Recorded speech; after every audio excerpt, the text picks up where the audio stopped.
All right, so today we're going to deep dive into this this whole debate about whether you absolutely need to learn English to, be successful in the world today.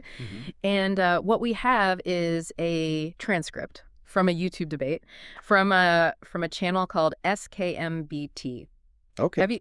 Have you seen that channel? I have. Yeah. Yeah, they do some interesting debates. Yeah, so this debate is between the host SK and their guest Perry, and they go back and forth, about the pros and cons, and what we're going to try and do is just sort of unpack it a little bit. Yeah, get to the core of the argument. Exactly, yeah, and hopefully we can sort of figure out what really matters when we're talking about success, Right. especially in a globalized world. Absolutely, yeah, and I think it's so interesting how Perry starts off right off the bat. She says, success is not solely dependent on speaking English. Oh, interesting. Yeah, and she highlights that there's so many people throughout history and currently who've achieved some pretty high levels of success, and they haven't necessarily been fluent in English. They've relied on their hard work and their talent, Right, and on all these other factors. So right away she's kind of challenging that assumption that English is like the only key. Yeah, like it's the golden ticket. Right, exactly. But, I think there is also something to be said for how English does open doors to global opportunities. Like, you think about accessing international education or navigating, global business or just connecting with more people around the world. Oh, absolutely. And SK actually brings that up. He counters her point by saying, look, English, it really does help you, get your foot in the door in a lot of these spaces. Sure. But Parishi, she acknowledges that, yeah, that's true. It is beneficial, but again, she emphasizes that it's not the only factor. Yeah. And that's kind of the tension, throughout the whole debate. Yeah, the push and pull. Exactly. Yeah. And then they go on to talk about the job market. Right, because obviously that's a big one, right? Huge. Yeah. And SK makes the point that, so many multinational companies, they practically require English proficiency. Yeah. Like it's just assumed, Like a baseline. Yeah, you basically can't even apply if you don't speak English. Right. But Perry, she comes back with this really interesting perspective, I thought, where she says, in a lot of specialized industries, expertise and specific technical skills, they actually trump language skills. Right.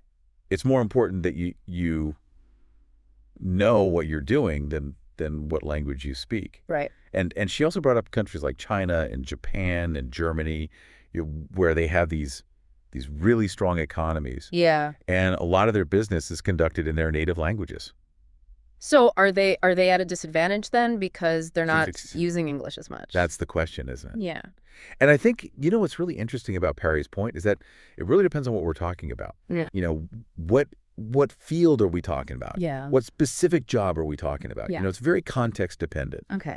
And then the conversation shifts to the digital age. Yeah. Which I think is super relevant today. Of course. Yeah. And SK brings up the fact that so much online content is in English, right? Yeah. You've got academic research, you've got all this business communication. Everything's in English online. Pretty much. Right. And his argument is that gives native English speakers. Right. Or people who are really fluent in English a significant advantage. Yeah.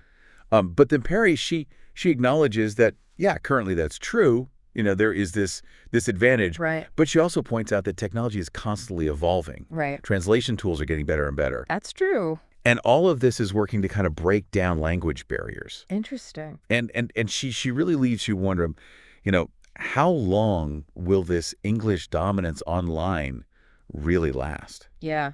Yeah. Will there be a point where it doesn't matter what language you speak? Right. You can access anything. Exactly. Yeah. Because technology will have solved that problem for us. Okay. Interesting. And to kind of wrap up her whole argument, Perry, she leaves us with this really positive thought. Yeah. Which is that, while learning English can definitely be beneficial, Of course. ultimately your success is going to depend on so many other factors. Right. Like your individual strengths and your commitment to continuous learning. It's not the end all be all. Exactly. And I think that's a powerful takeaway for anyone listening. Yeah, that's a good point.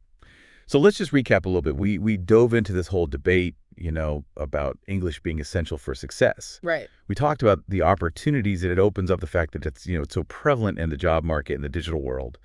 But ultimately, what we're hearing from Perry is that it's not the only thing that matters. Absolutely. And I think that brings us to a final thought for you to consider. Given that Perry emphasized, cultivating your strengths, what are the skills or areas of expertise that you believe are really critical for success in your field? Regardless of language. Regardless of language. Yeah, think about that. That's a good one. Yeah, something to ponder. All right. Thanks for joining us for another deep dive. Absolutely. Always a pleasure. We'll see you next time. See you later.